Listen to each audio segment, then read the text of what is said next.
priceless experiences. Napa Valley wine tasting, spoiling my women friends. Sitting at the table with millionaires. The narrative is tax loops, accounts offshore squares. It's not allowed. Yo.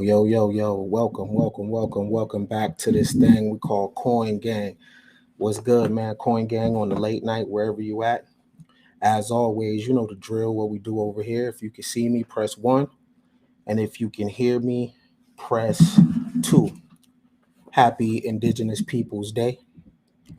Happy Indigenous Peoples Day. All the lost tribes out there still holding on to your traditions, still getting your statuses straight. Shout out to you. You are much appreciated wherever you at in the world. As always, man, if you can see me, press 1. And if you can hear me, press 2. You could be anywhere in the world, but you are here with me. Today, we are going to put our thinking caps on because we are going to go to school on the late night. You already know what we do here. This is Coin Gang, the #1 home for personal development, the place where you leave better than when you came. That means when you come here, you come a certain way and you leave another way. You leave more clearer. You leave sharper. You leave with more tools and a better way to see the world. Also, this is a ministry for the abstract thinkers, and it's a safe space for people with that out-the-box philosophy.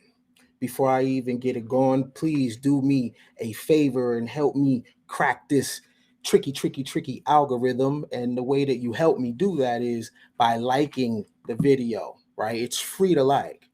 It's also free to share, and we'll keep the language at a good spot so the kiddies can sit down and listen to this with you as well. Please keep your babies close to you and be patient, please, with your loved ones. Remember, they are ordinary people. They're just trying to figure this out. Listen, happy Indigenous Peoples Day, and that's what we are talking about. We are talking about terms and labels. Terms and labels. We're talking about how words create worlds. The words that are used create the world that we live in. And we are talking about Columbus 500 years later. My topic for today is Columbus Day, the power of terms and labels. Columbus Day, the power of terms and labels. And I was thinking about this topic all day, everybody. And I was thinking about where I wanted to take this issue because it's a very complicated issue. It's a very nuanced issue, and there are so many ways that you can go with the issue. I heard someone say today, I was a coach for the Spurs, Greg Popovich, how Columbus set in motion a chain of events. And I'm like, it's partially true. The chain of events for genocide of the Western world were actually set in motion 1,000 years prior to Columbus even being a thought in his father's nuts. The genocide that set in motion of the Western world was set in motion way before Columbus even came to America. And the genocide that you may think of the slaughter is not actually what it is. It's more to deal with terms and labels and brands and reclassification. But it started 1,000 years before Columbus was even born. So I told you we're going to put our thinking caps on. And I want to show you how so many worlds are interconnected, and these interconnected worlds is the reason why you and I are living the life that we're living, and the way that we see the world is because of these interconnected worlds of religion, of culture, of war, right? Of money, right? These culture clashes, the technology, right? One group dominating another group, these interconnected worlds. And that is why you and I are living the life that we are living. And the way we see the world is because of these interconnected things. So I'm going to start here. Have you ever heard that Christians were not crucified, but used as a sacrifice in the Roman Colosseums, that Christians were persecuted in Rome. Have you ever heard that? I was taught that in school, right? But there was missing components to that story. See, the Christians that were eaten in Rome by lions and tigers and exotic predators, they were eaten because of a thing called heresy. Okay, let me show you some of the groups, right? This is important. This has a lot to do with Columbus. So right here, I'm just going to go over a few of the early Christian sects. Now, the deal that Christianity in its inception is a white man's religion is false, because early Christianity was based on mystery schools. It was never intended for the masses. And these small Christian circles that was ran by bishops, right? They had initiations, and everybody couldn't be it. It wasn't for the masses. So this idea that Christianity is just white man's religion, it's not exactly, because white people didn't even exist at this time. Okay, so these are a couple of the sects that were persecuted in Rome, right? You have the Ebionites. They were adoptionists. Their philosophy was Jesus Christ was a good Jewish man adopted by God. Simple, right? Then you have the Gnostics. Jesus was a man separate from God, Christ. Then you have the Docetic, the Marcionites. Jesus was fully God and not human. He only seemed human. And then you have the Hyponastic, proto-Orthodox. Jesus Christ was both God and man, but only one person, right? So you see that there's different ideologies with the early sects. Okay, this is important because I'm going to walk it down, right? So I'll scroll down, and these are names that I want you to do your own research on. I'm not going to go into them all, but these are groups. These are the early Christian sects. You have Marcion, okay? You have the Thomasines. You have the ascetics, all right? I just want to go over some of these names, and I want you on your free time to look into these, especially if you are someone of the Christian faith. You should definitely know the historical matters of your faith. Okay, then you have the Montanism. All right, you have I hope I pronounced this right, Manichaeism. Now, mind you, this is all Christianity. So this one, if, for example, incorporates Zoroastrianism, Buddhism, Gnosticism, and Christianity. Okay, all right. You have Mani. All right. So these are the early sects of Christianity. Why is that important? Because these early sects of Christianity was replaced by whom? Let me show you by whom. By this man. When this man converted to Christianity, he stomped out all those other sects that I was mentioning. He made Christianity a state religion. Okay, this is the Emperor Constantine. And when he put together the Council of Nicaea, he brought all these bishops together and he came up with the concepts of Christianity about the Father, Son, and the Holy Spirit, right? They convened for a long time to develop this new faith. And after the new faith was developed, all those sects that I just showed you, there was no need for them. Now, even though there's little bullet points from all of those sects in Christianity, but when Christianity became a state religion, there was no need for those other religions. This is very important because what Constantine set in motion is why you and I see the world the way that we do right now. Now, the Council of Nicaea is 1,000 years before Columbus ever sailed to the New World. But if Constantine does not set in motion these chain of events, then Columbus would have never came to the Western world with the mindset that he had already. See, Columbus was licensed to come to the New World. By whom? So one thing you have to understand is Europe was a big place. When Constantine made Christianity a state religion, that means wherever the Roman Empire expanded, you now had to also go by the same religion. You had no choice, because Rome was the most elite fighting force in the world, in the known world at that particular time. Why is this important? Because 1,000 years later, you have Christopher Columbus. But Christopher Columbus's behavior was triggered by something, right? This is the power of the church. Let's get into it, because this opens up the doctrine of discovery. There is no doctrine of discovery if Emperor Constantine never makes Rome or Christianity a state religion, right? That means everybody had to do it. Now, mind you, I showed you the sects that existed before Constantine did that, okay? And no sects, it was never intended for the masses to be Christian. Those were all mystery schools, okay?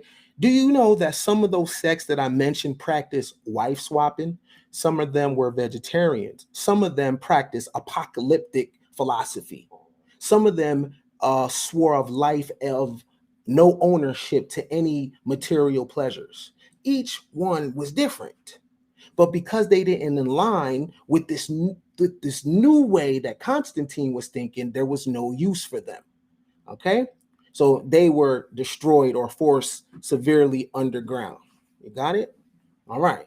So when Constantine makes this new state religion everybody's thing, it starts to spread its tentacles. And of course, man doing what man does, after a while, it got real crazy. And let me show you how crazy that it got. Because before Christopher Columbus could do what he did, he needed a license to do it. And that's where we're going to start right now. Because this thing that we're going by affects us to this very day. All right, let's get into it. So some of you may have heard this before. Some of you may have heard me read this before, but it's always good to refresh on our scholarship. This is the Doctrine of Discovery, right? And this is the power of the church. This is the power of words, right? So look at the date on this. This is 1,000 years later after Constantine, okay? So when Christopher Columbus was doing what he was doing, he was allowed to do it by who? The church. Now, mind you, there are people in the world that have no clue what's going on in Rome. There are people in the world that never heard of a pope. There are people in the world that have never heard of Christianity, right? There are people in the world that don't even know that Europe exists, but they're going to find out. What is the Doctrine of Discovery? The Papal Bull, this is Latin, Enter Caractera, issued by Pope Alexander on May 4th, 1493, played a central role in the Spanish conquest of the New World. The document supported Spain's strategy to ensure its exclusive right to lands discovered by Columbus the previous year.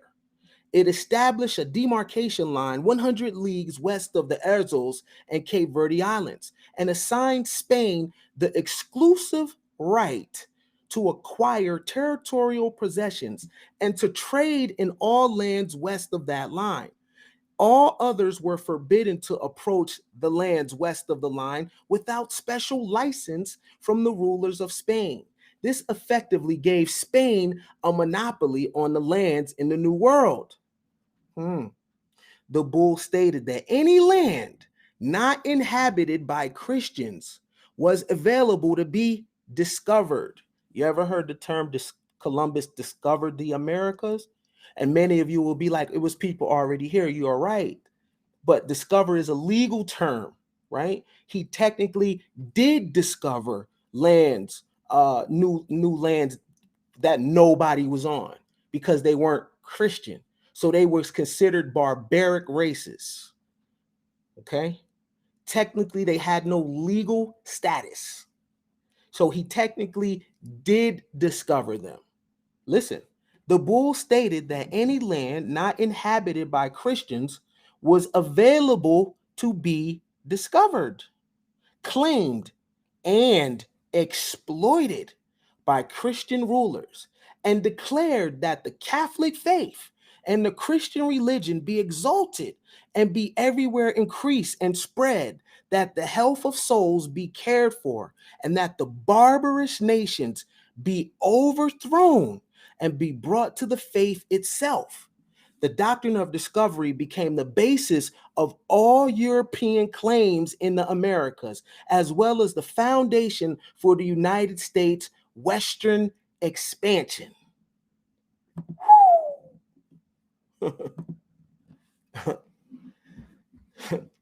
When it says that Columbus discovered America, he did, based on their language, right? So the people that were there, they weren't Christian. So based on the Papal Bull, it stated that any land not inhabited by Christians was available to be discovered, claimed, and exploited by Christian rulers, and declared that the Catholic faith and Christian religion be exalted and everywhere be increased and spread. That's deep. But let me show you something deeper. So this started with Spanish, right? Who were better known as the conquistadors. So what did it end up looking like, y'all? You see everywhere in red? You see that? That's empire. See, what Columbus did was an extension of what happened 1,000 years earlier when Constantine made Christianity a state religion. Because anywhere the Roman Empire spread, so did this new form of Christianity. And anybody that was not of the faith, it was either get down or lay down. Fast forward almost 1,200 years later, you see it's still going on. Look at that, everywhere in red. Now, the ill thing about everywhere in red, there is thriving civilizations. Now, I'm not saying these are perfect people, because man is man, but they have governments, they have trade, they have astrology, they have irrigation, they have a family system, they have deities.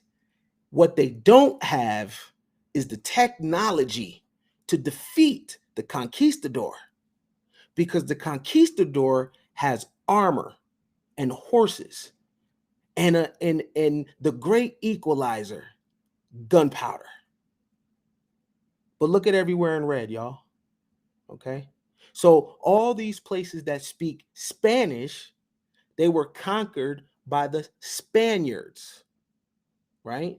Spanish comes from Spain. That's a place. The conquistadors spread the Spanish language through everywhere in red. Not only that, though, there was something else that happened.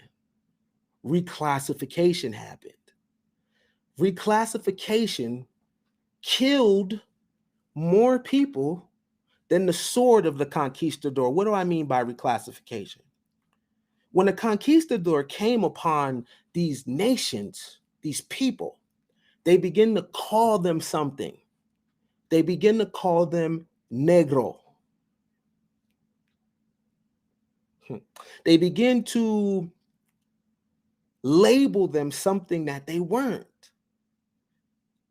This is the creation of black people. All in red. You see all that red? Prior to this, there was no black people.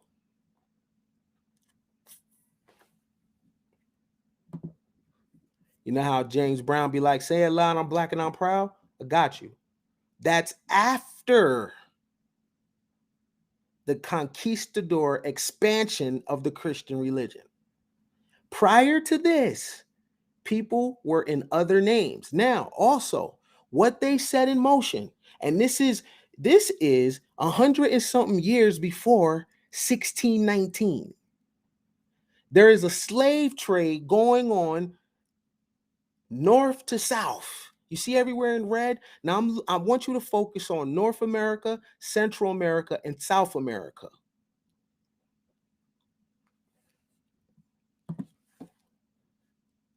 No, they weren't.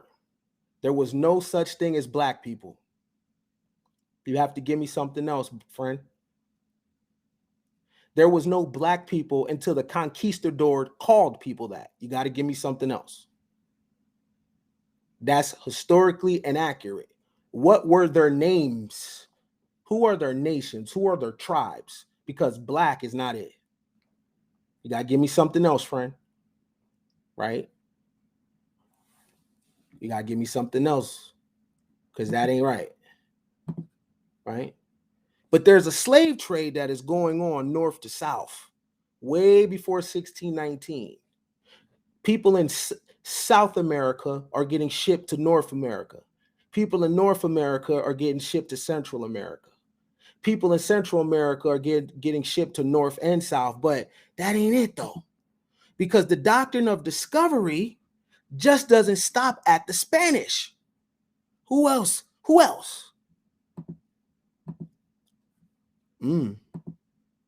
Portuguese. You see that red right there? I'm all on the Western Hemisphere. That is Brazil. How do you think Brazil speaks Portuguese? Right? The Portuguese begin to do the same thing as the Spanish. They begin to reclassify these ancient people and call them black too. Right? So you have the Spanish that call these people that, and then you have the Portuguese that call these people that. And that right there is going to set in motion another chain of events. And we'll talk about that in a second, because that right now is the curse that people are under. But this thing started with Constantine. We talking about 2,000 years ago.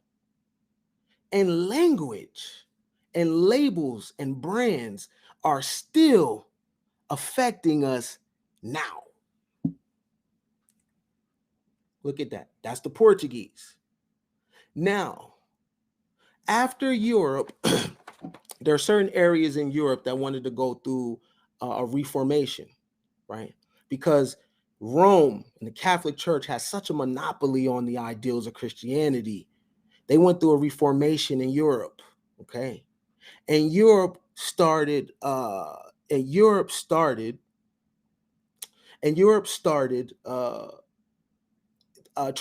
nations in Europe. They wanted to have their own thing, right? And they started coming up with their own concept of Christianity. So now the Protestant religion is strong. And from that right there, from that, the doctrine of discovery, you have this. This is the British Empire.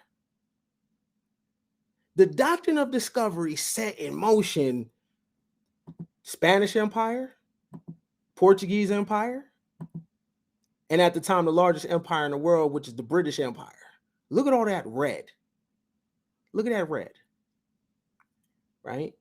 So all these people now that had thousands of years of history, maybe hundreds of thousands and millions of years of history, now see the world through Protestant eyes, right? This is tough because we're still going through this now, right? We're still going through this now.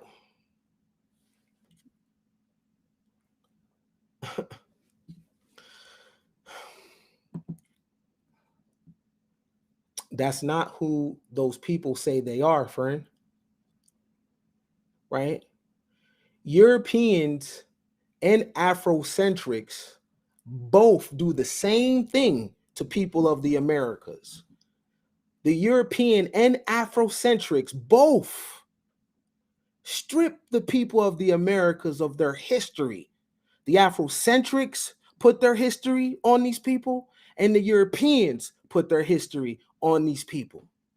But who do these people say that they are in their literature, in their history, in their mythology, in their genealogy? Be specific. Who are you talking about? Right? I'm not saying that people never made voyages around the world. Of course, man, this is an old world. But what I'm saying is the European and the Afrocentrics both have a common thing when it comes to America. They both rob the indigenous people of this land of their history. They make it African and make it Europe and make it European, right? And I'm asking you, what do the people from here say? And then be specific who you're talking about. But that's not my point. My point is the chain of events that was set in motion when Constantine made Christianity a state religion. And then you have the Doctrine of Discovery, right? Let's go back to the Doctrine of Discovery. 1 second. This is important because this is affecting us right now. What does the doctrine say? The bull stated that any land not inhabited by Christians was available to be what? Discovered, claimed, and exploited by Christian rulers, and declared that the Catholic faith and the Christian religion be exalted and be everywhere increased and spread, that the health of souls be cared for, and that the barbarous nations be what? Overthrown and brought to the faith itself. Mind you, do you notice there's no terms. There's no terms of white. But there is use of the word barbarian. But there is no terms of white. Now, the interesting thing is people will use the word white supremacy, but not religious supremacy. Why is that? Because white wasn't even a creation yet. How come people don't use the term religious supremacy? Because that would shine a microscope on your faith, huh? There is no such thing as whiteness at this time. But there is a such thing as Christianity. The Doctrine of Discovery never makes a mention of white. They weren't doing this in the name of whiteness. They was doing this in the name of their religion.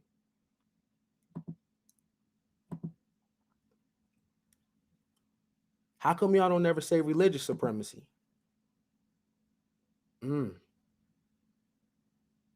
That's important. I'm reading something from 1493, and it licenses Columbus, Pizarro, Cortez, Hernandez, De Santo the right to spread the Christian religion all over the Western world, but not in the name of whiteness, though.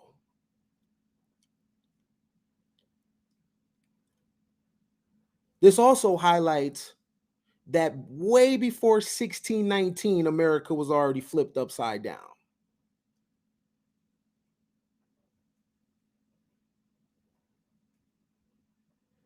You see, many of you have Afrocentric narcissism because you dismiss everything before 1619. But by the time Jamestown came about, the Western world was already robbed of all the damn gold. When the Aztec Empire was sacked, the Incan Empire was sacked, do you know what they took from there? Tons and tons and tons of gold. It turned Spain into a superpower. By the time 1619 happened, the West was already decimated. Remember, Columbus came in 1492. 1619 is 100 and some years later. This had already happened, y'all. This is way before 1619. These people were already being called black. These people are already reclassified. The North American slave trade was already set in motion. The African diaspora came later, but there was a slave trade already going on in the Americas. Okay.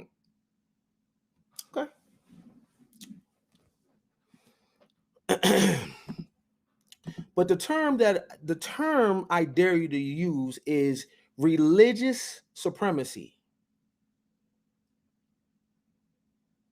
This is the Doctrine of Discovery. This is real important because this deals with terms and labels and brands, right? So by the time this happened, y'all, the people in the West was already done. And then you introduce something that is of great importance, the gun. And people's superstition undermined them. When they seen this fire coming out these long poles, they associated the European with mystical gods because you're spitting fire out those long holes.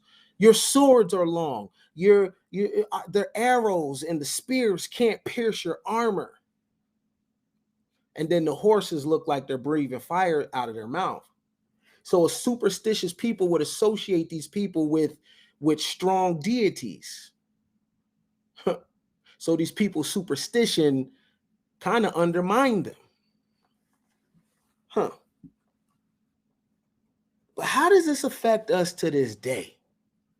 Well, because what Constantine set in motion, what the Doctrine of Discovery, set in motion, is the world that we live in of brands and labels. The Doctrine of Discovery used the brand and label of barbarism, barbarians. Those barbarians need to be converted to Christianity because we need to save them. But in saving them, people lost their entire culture. But terms, right? These terms. And when the Spanish and the Portuguese went to the New World and called these people Negros, that term right there has set in motion millions and millions of people right now under a damn curse of that language. These people can't get their families together. These people can't get their finances together. These people can't get over the hump, all because of brands, the terms, and the labels, which was started damn near 2,000 years ago by Emperor Constantine, one event after the other, and people focus on the wrong thing, right? And we're going to get more into those brands and labels after a break, because when it's all said and done, we have to find new words, because words create worlds. And if we want to change the world we live in, then we have to change the words we use. Be right back.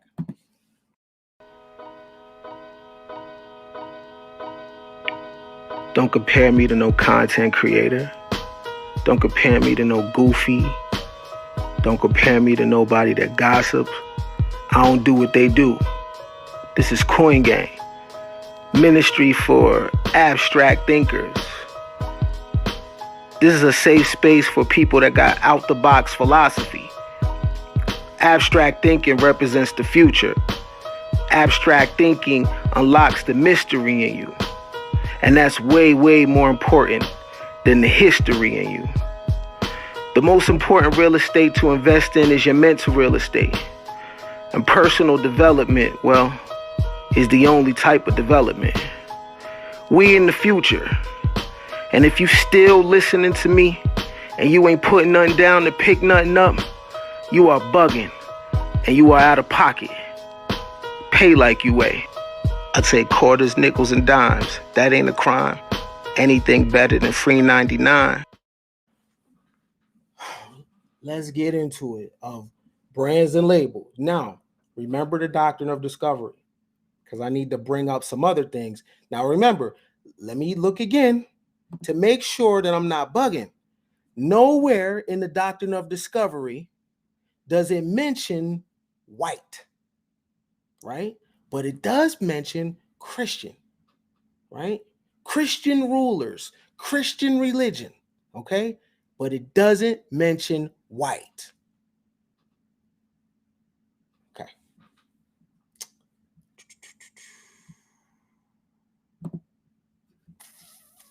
Let me bring something up real quick for you. Color.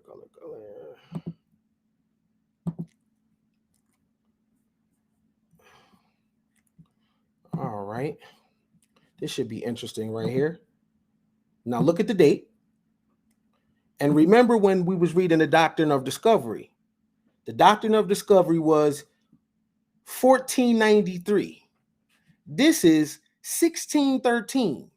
How white people were invented by a playwright in 1613. Interesting. Labels and brands. Look at the date. How white people were invented by a playwright in 1613. The Jacobean playwright Thomas Middleton invented the concept of white people on 29 October 13. The date that his play, The Trumpets of Truth, was first performed. The phrase was first uttered by the character of an African king who looks out upon an English audience and declares, "I see amazement set upon the faces of these white people, wan rings and strange gazes.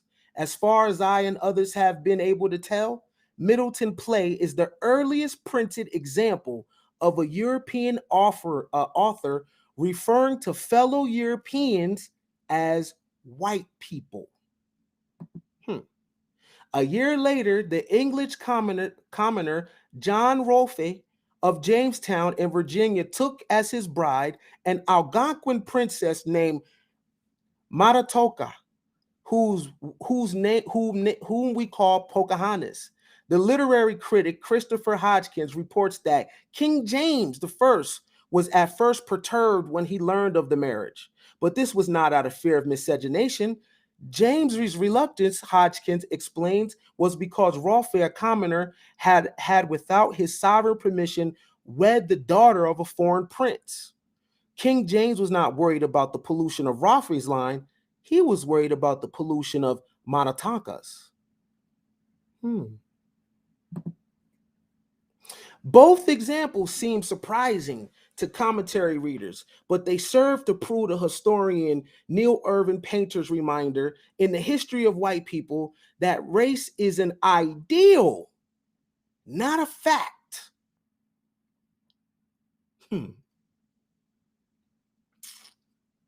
Race is an ideal, not a fact.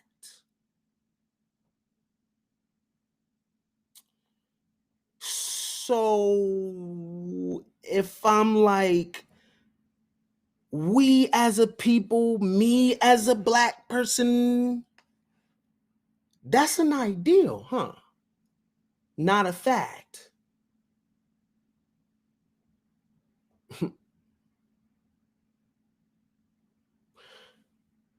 Ideals can get you in real big trouble because it's these ideals that got people in the mess that they're living right now.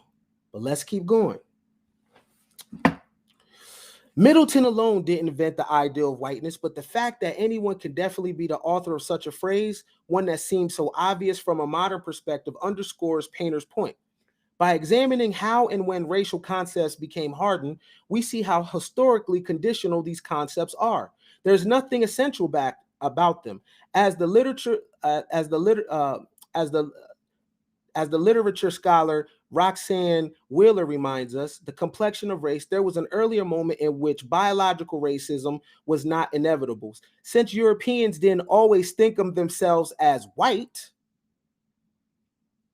there's a good reason to think that race is socially constructed, indeed arbitrary. If the idea of white people, and thus every other race as well, has a history, and a short one at that, then the concept itself is based less on any kind of biological reality than it is the variable contingencies of social construction. All okay. Word, labels, and brands, but this is all an extension of Constantine. There are plenty ways that one can categorize humanity, and using color is merely a relatively recent one. Hold on. There are plenty of ways that one can categorize humanity, and using color is merely a relatively recent one.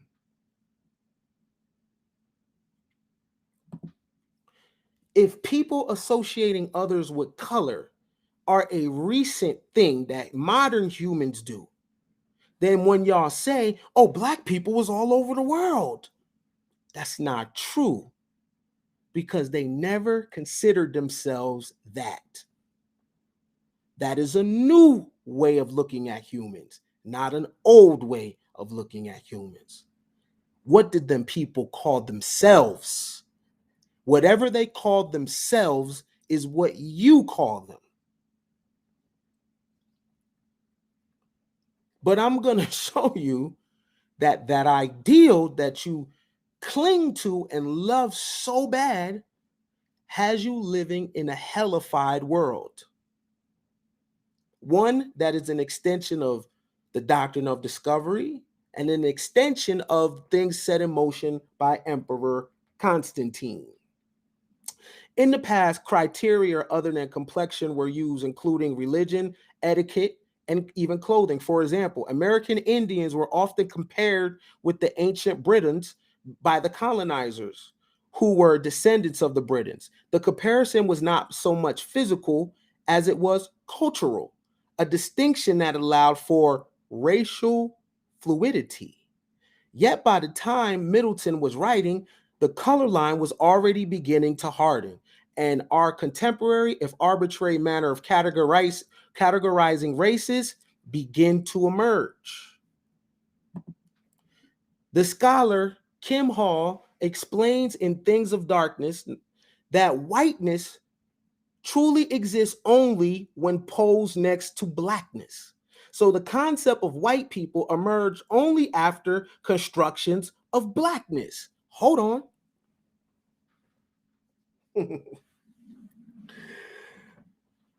The scholar Kim explains in Things of Darkness, might want to get that book, look it up, that whiteness truly exists only when posed next to blackness.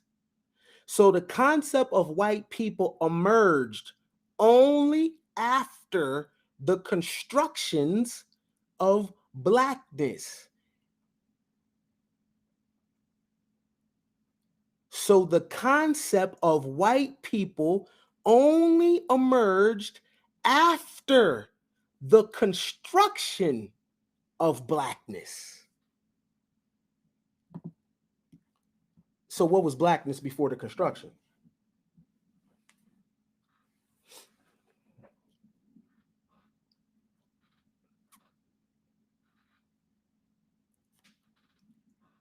Anybody in the chat? Whiteness only exists when posed next to blackness. So the concept of white people emerged, keyword concept, of white people only emerged after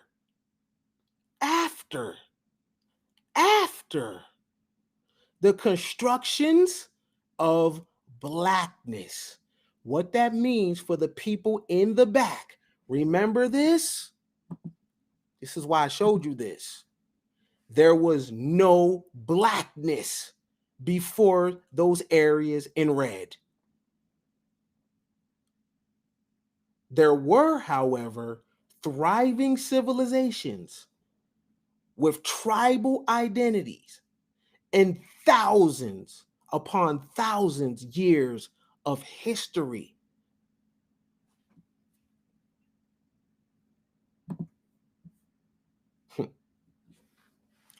As binary oppositions, whiteness first needed blackness to make any sense.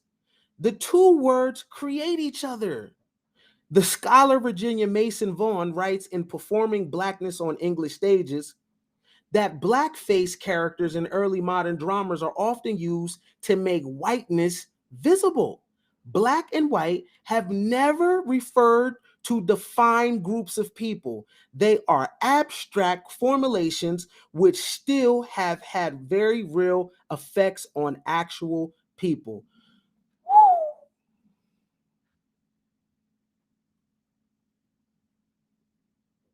Say it loud. I'm black and I'm proud. Say it loud. I'm black and I'm proud.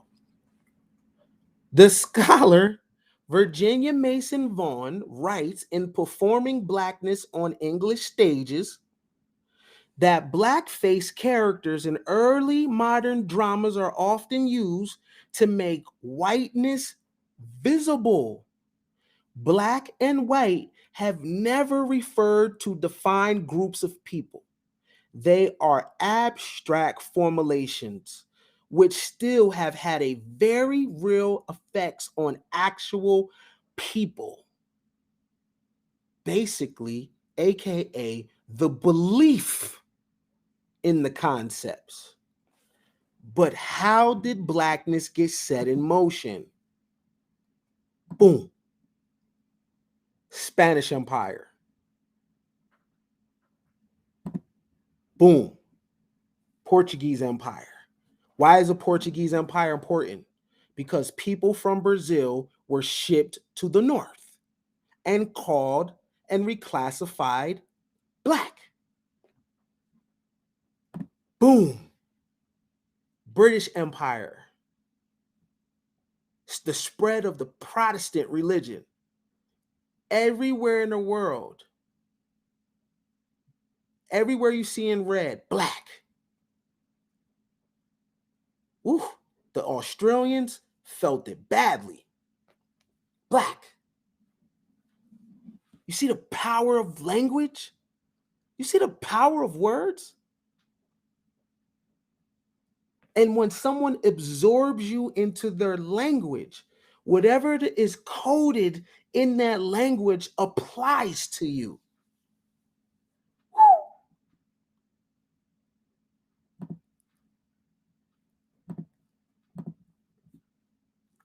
Yikes.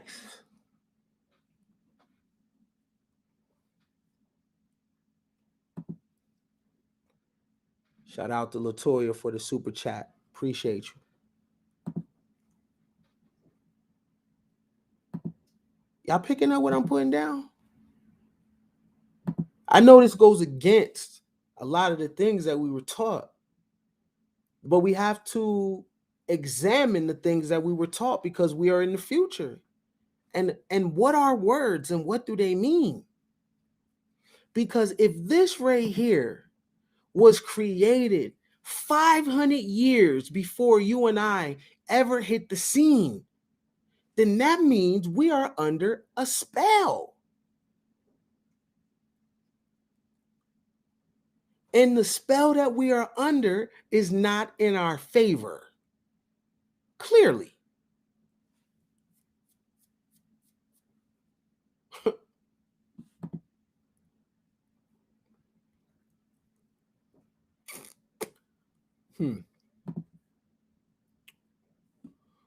There is little, I've never seen this word before, verisimilitude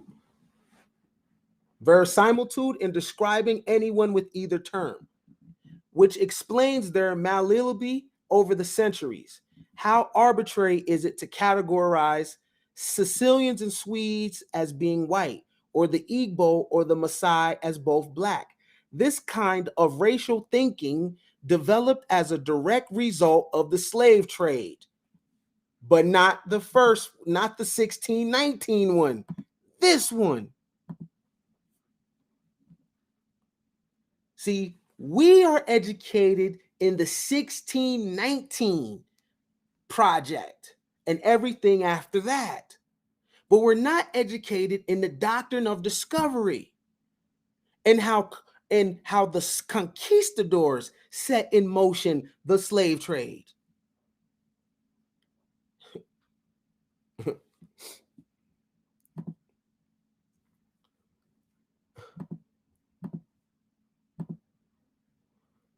Whiteness is not only constructed by, dependent on an involvement with Africans that is the inevitable product of England's ongoing colonial expansion.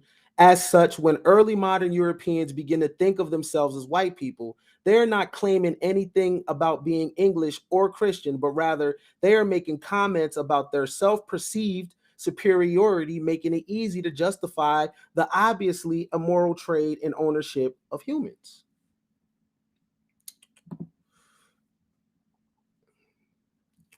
Hall explains that the significance of blackness as a troping of race far exceeds the actual presence of Africans within England at that time.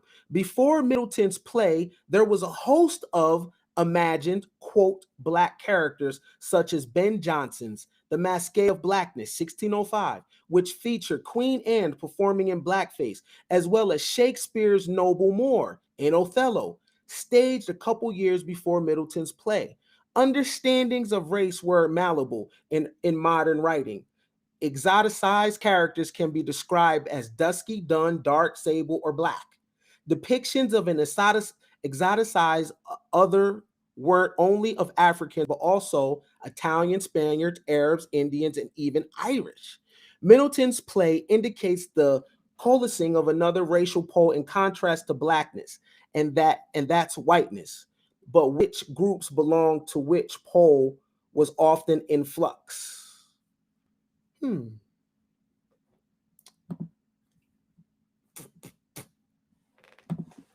look at something else.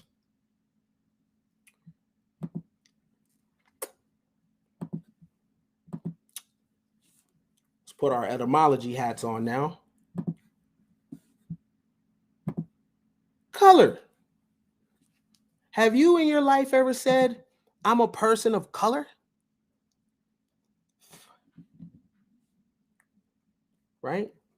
Let's get to the bottom of color, because this is important.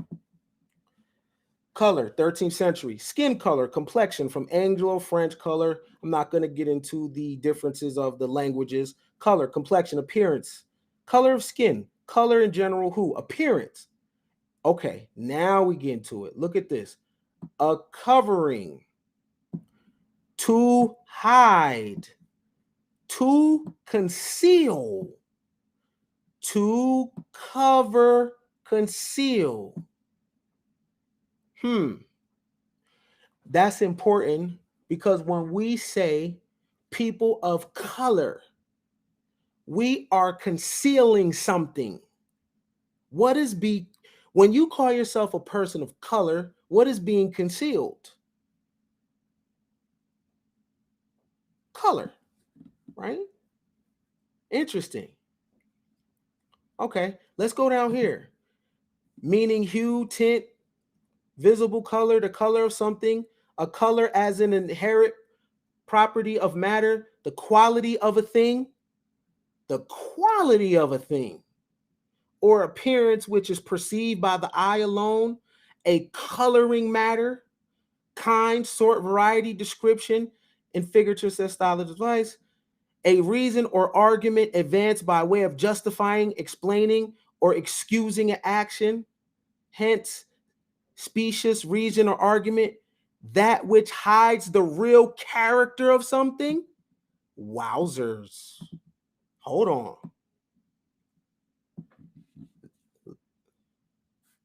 That which hides the real character of something.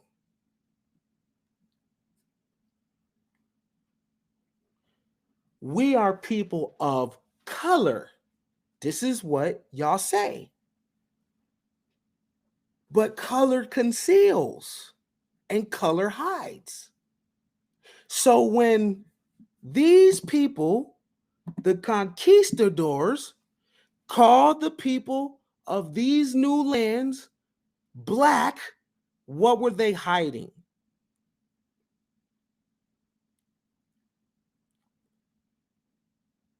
And what is being hidden till this day?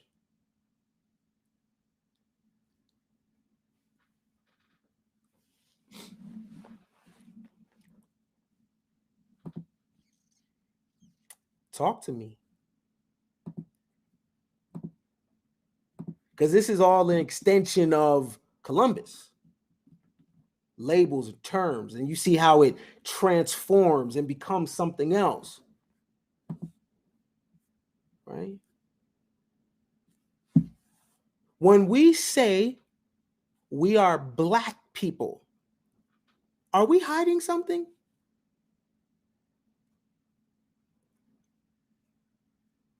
When we say, oh, black people been all over the world, are we hiding something?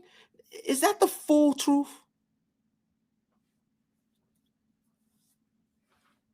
I'm going in the words. This is the language that we use. So this term came about in the 13th century before we ever used it. So it already had its meaning. Okay? So you can't come as a Johnny come lately trying to change the meaning. It means what it means. To hide, to conceal. So when you say person of color, you're actually using derogatory terms to describe yourself. What you are saying is you are hiding your real character. So I ask you, how can a group of people that are hiding their true character ever get reparations? How could you be recognized by a nation of people? How could you be recognized by a government? But also, how could you expect to have full rights as a citizen in a country and you are hiding your real character by the language that you're using to describe yourself, and you're only continuing a language that was used based on the doctrine of discovery?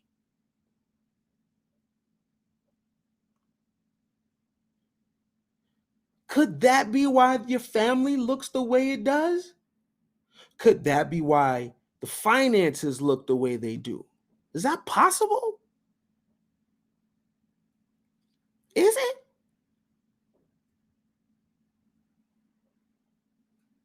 When you're conducting your rituals and you're conducting your magic and you're talking to your ancestors, how can your ancestors talk to you and you're hiding your real character?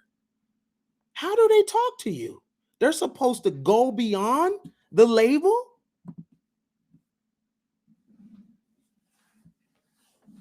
So when you talk to your ancestors and you show up as a black man and a black woman, your ancestors know who you are? Or do they have to sift and dig through the terminology?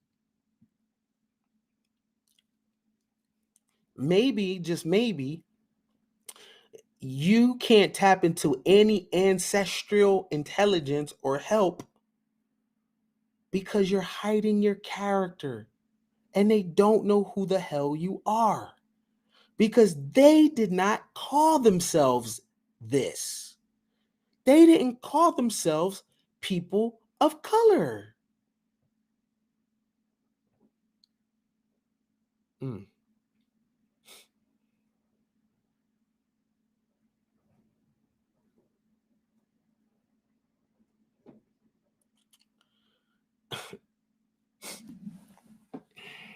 I just want to, sit with that for a sec.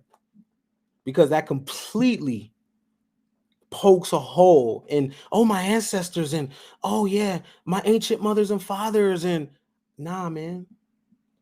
you're not even showing up in your proper person.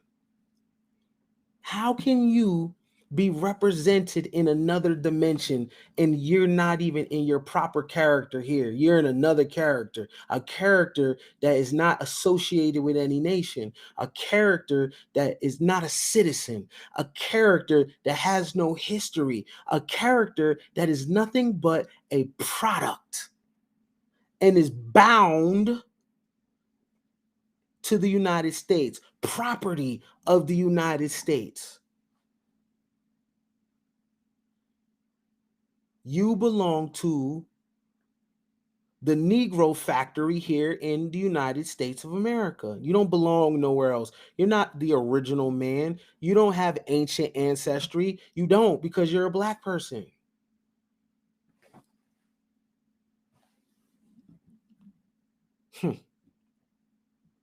Remember, this started with the Doctrine of Discovery. Now notice how it changed from just Christian, right? To now we're dealing with color. But the Doctrine of Discovery dealt with religion first, not so-called color. The playwright that I just showed you was the first time in 1613 that the group of people was called that term.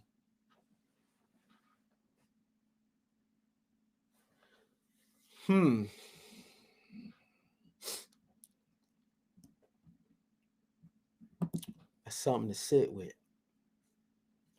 So color, that which hides the real character of something. But let's keep going with the language though. Let's keep going, right?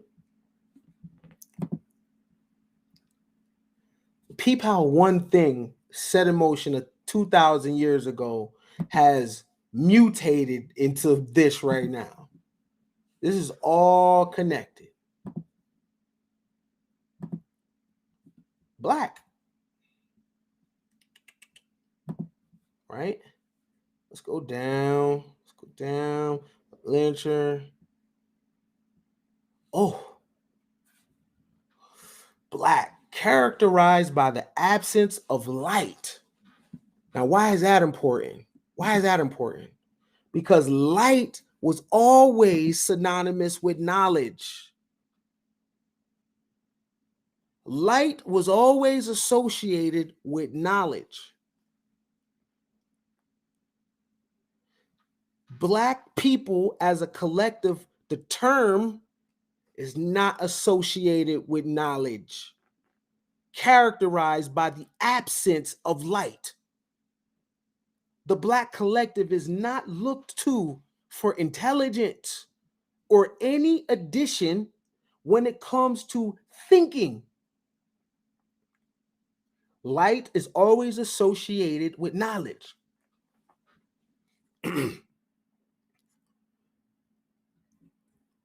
Now, this is based on terms, right? This is what we say that we are. Look at this. Old-fashioned, literally, thoroughly sinister or evil, wicked, indicative of condemnation or discredit, heavy, serious, connected with or invoking supernatural, the supernatural, and especially the devil. Very sad, gloomy, or calamitous, marked by the occurrence of disaster, characterized by hostility or angry, discontent, sullen, disordered, or darkened by anger, having black skin, hair, and eyes. Ouch. Let me go over those again, right? You know why this is important? Is because these associations existed before you were called that. These characters, so this stuff existed before whatever was called that. So when The conquistadors came to the New World and said, Negro, they put you into a new world. You see how the words create worlds? Now, when I go through these bullet points, be honest. Are the people that call themselves Black associated with these terms? Be honest. All right. I already told you. Absence of light. That means knowledge. All right. Thoroughly sinister or wicked. Only thing I have to do is do a YouTube search. And what I'm going to find is Black males hitting girls with skateboards, girls getting stuffed in the dumpster, those associated with Black saying mean and nasty things to each other, bad attitudes, a gender war, a gang war, a age war, a colorism war, a hair war. Indicative of condemnation or discredit, heavy, serious, connected with or invoking the supernatural, and especially the devil. Very sad and gloomy, marked by the occurrence of disaster. Hey man, I'm broke. Shit, join the club. What? You see? Man, I'm broke. Shit, join the club. Characterized by hostility or angry discontent. The people that say they're Black be always mad.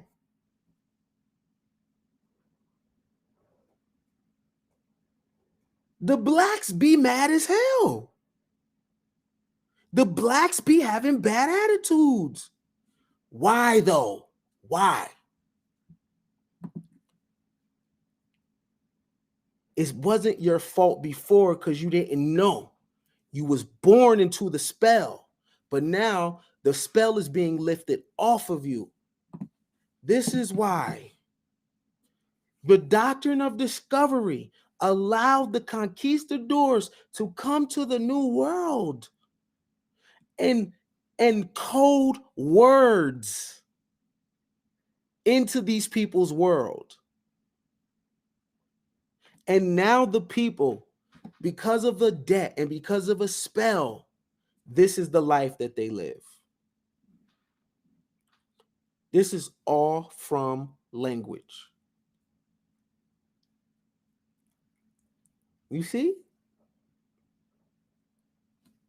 Look at the words again. Anger.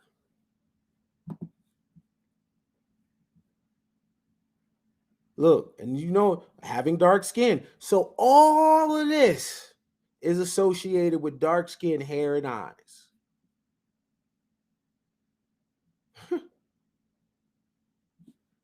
There's nothing positive. Look, distorted or grotesque satire. Look at this. This is crazy.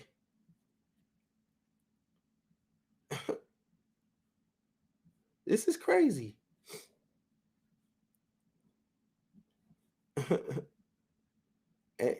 Look, I'm saying the power of words, right? Now let's keep going though. Because surely, with all the mean and nasty things we've seen Europeans do, those mean and nasty things will be associated with the term white, right? Right? Of course. Come on. Come on. We've seen Europeans do some crazy things. Come on. White. I want to go right here. Free from color. Y'all remember what color said, right? To conceal, to hide, clear and transparent. So people of color are of hidden character. people that are free from color, white, their character is not hidden. Interesting. Let me go down here. White, free from spot or blemish, free from moral impurity. Let me highlight this word. Innocent. Wow. And you tell me this is not spells?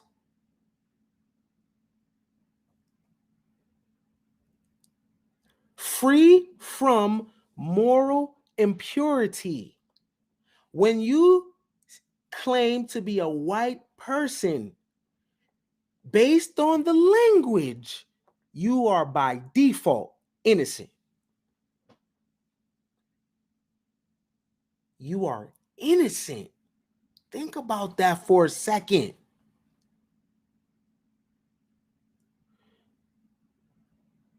This is just a word change from the Doctrine of Discovery.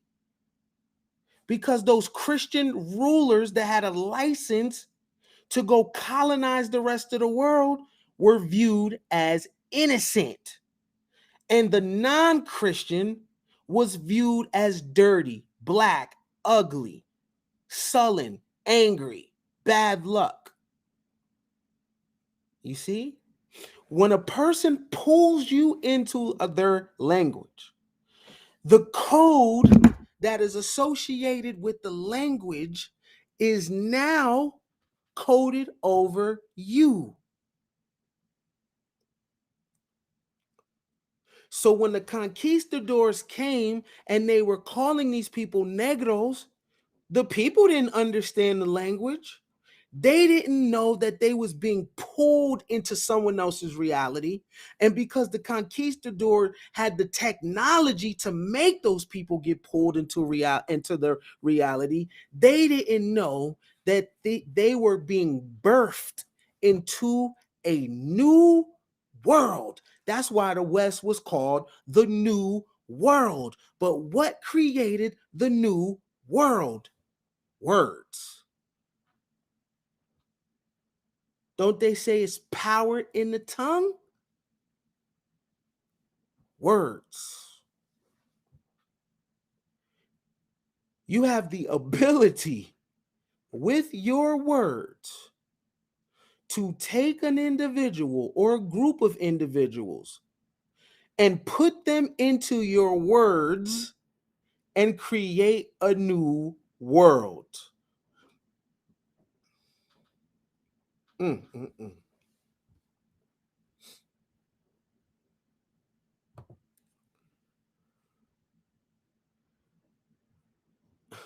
Look, favorable and fortunate.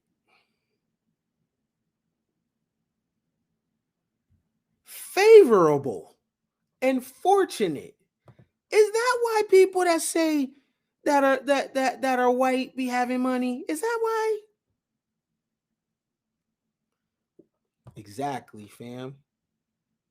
So when they're referring to them as white, they become innocent and without blemish. Facts. Yes, sir. And when we say we're black, all those messed up things that I read about black, that's what we saying we are. Mind you, we are only mirroring back what people have called us, black. But there is no positivity in the term. It was never for our consumption from the rip. The conquistador, the Portuguese, and the English coded this new world with this language. And that's why today, all the nations that have a black mind are losing. Because words create worlds.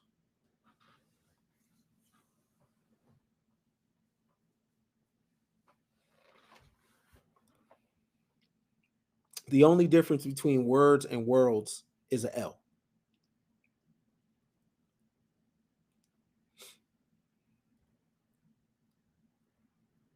Words create the worlds that we live in.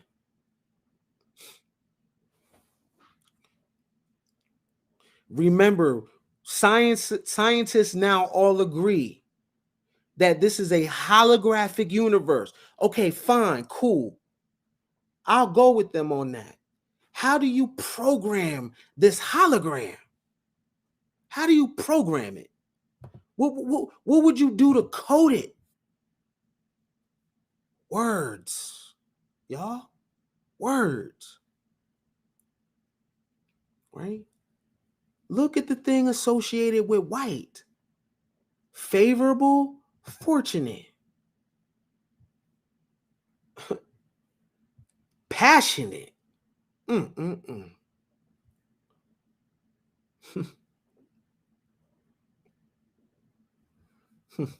Interesting, y'all. I just wanted y'all to see that, right? And how this all is an extension from the Council of Nicaea. This all is an extension when Constantine made Christianity a state religion, right? This is deep, right?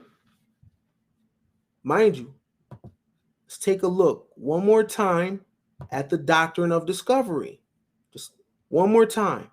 So we walked it up and let's go right back again, right? Just take a look of how words at this time are being used to create a world for people.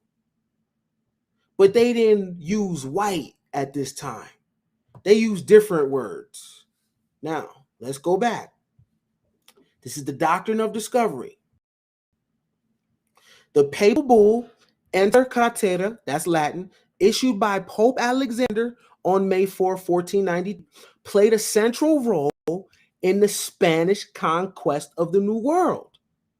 The document, basically words, supported Spain's strategy to ensure exclusive right to the lands discovered by Columbus the previous year. What are the lands? What were the lands discovered by Columbus the previous year? You see over there by Florida? Go down, right?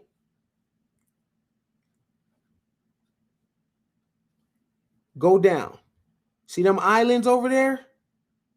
Those lands first. 20 years after that, all red was conquered. You got the Spanish going to Central America. You got silver found in the Andes, where they basically drained the damn entire mountain of silver, right? With slave labor. Okay. You have the reclassification of people. You have the Western slave trade occurring way before 1619. You know why that's significant is because that is the history of many of your people.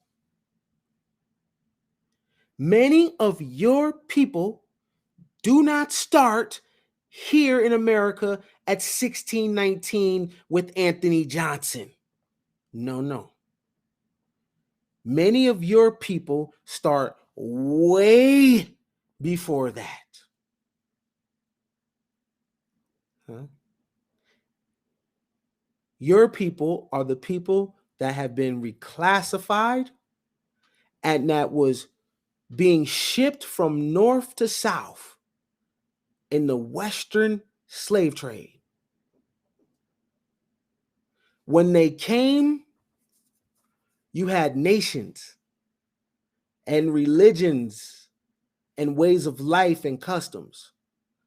By the time they left, you was called black and you ain't have none of that. But how would something like that happen? Who would do such a thing? Well, The Doctrine of Discovery. But that started 1,000 years prior, with Constantine making Rome officially a Christian state. So that means all of Rome's territory, the Christian religion, the mystery schools of it, the Gnostics, the Ebionites, it was never intended for the masses of people to be. But nonetheless, Constantine consolidates all these ideals. He gets all the bishops of North Africa and the Mesopotamian area, and he comes up with the Father, Son, and the Holy Ghost concept. And that set in motion the train of events that I'm reading now, called the Doctrine of Discovery, 1,000 years later. And what did that mean? The document supported Spain's strategy to ensure its exclusive right to the lands discovered by Columbus the previous year. It established a demarcation line 100 leagues west of the Azores and Cape Verde Islands and assigned Spain the exclusive right. Listen to the words. And assigned Spain the exclusive right to acquire territorial possessions and to trade in all lands west of that line. What did they trade? Men, women, and children. All others were forbidden to approach the lands west of the line without special licenses from the rulers of Spain. This effectively gave Spain on a monopoly on the lands in the New World. The bull stated that any land not inhabited by Christians was available to be discovered, claimed, and what's the next word?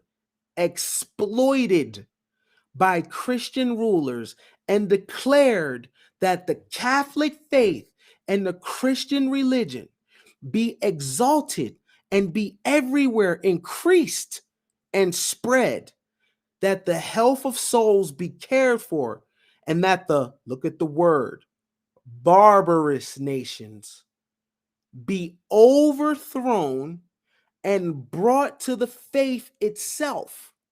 The Doctrine of Discovery became the basis of all European claims in the Americas and was as the foundation of the United States Western expansion. So comes from this comes manifest destiny. You see? In the U.S., the Supreme Court in the 1823 case Johnson versus McIntosh, Chief Justice Johnson Marshall's opinion is the unanimous decision held that the principle of discovery gave European nations an absolute right to the new lands. In essence, American Indians only had a right of occupancy, which could be abolished.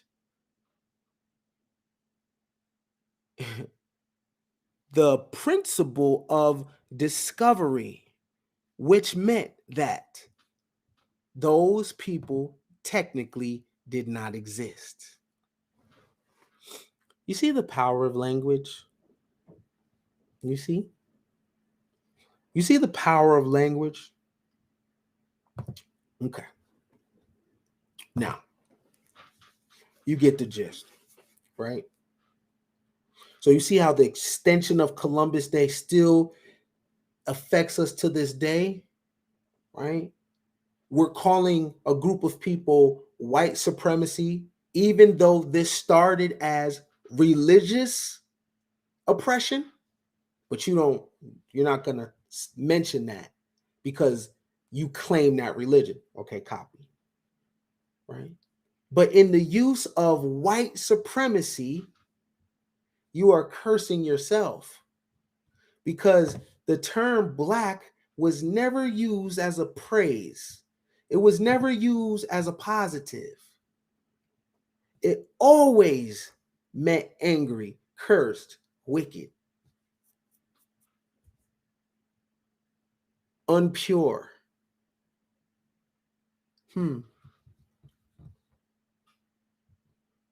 Is there a silver lining in this though? Or is it just doom and gloom?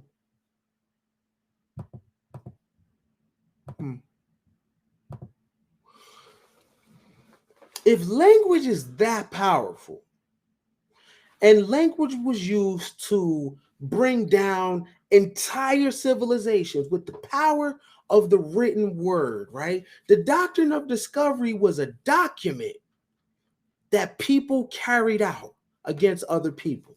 Okay, that's history. Can't do nothing about it, right? But how powerful is language? How powerful is a document?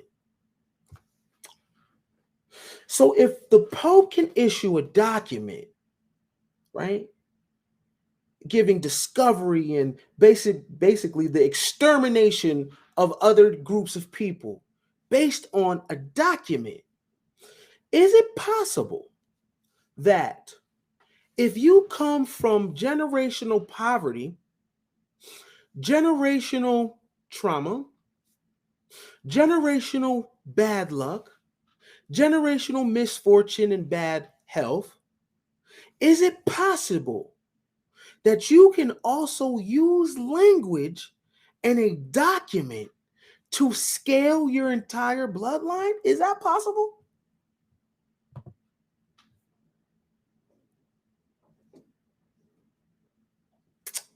Let me ask again.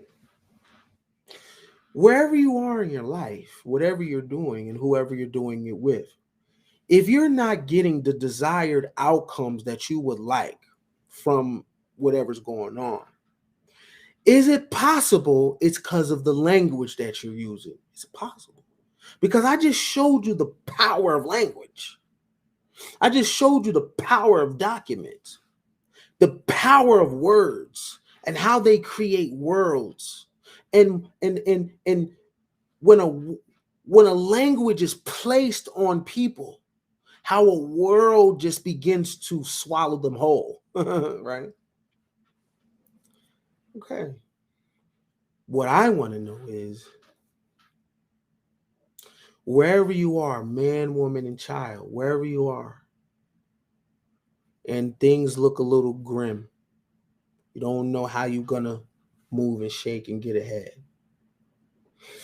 If people on boats could come to a new world and reshape it with language, then is it possible that you can change your family with language? Is it possible if you put the pen to a paper and create a creed or a document, is it possible that the trajectory of your family can change? The situation you was born in was based on a document, was based on the words of dead individuals that existed 500 to 2,000 years ago. Copy. All right.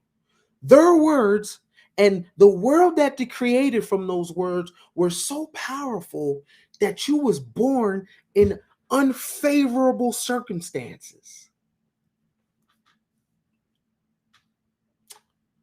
Does language work the same way for everybody? Do you also have that power to create worlds?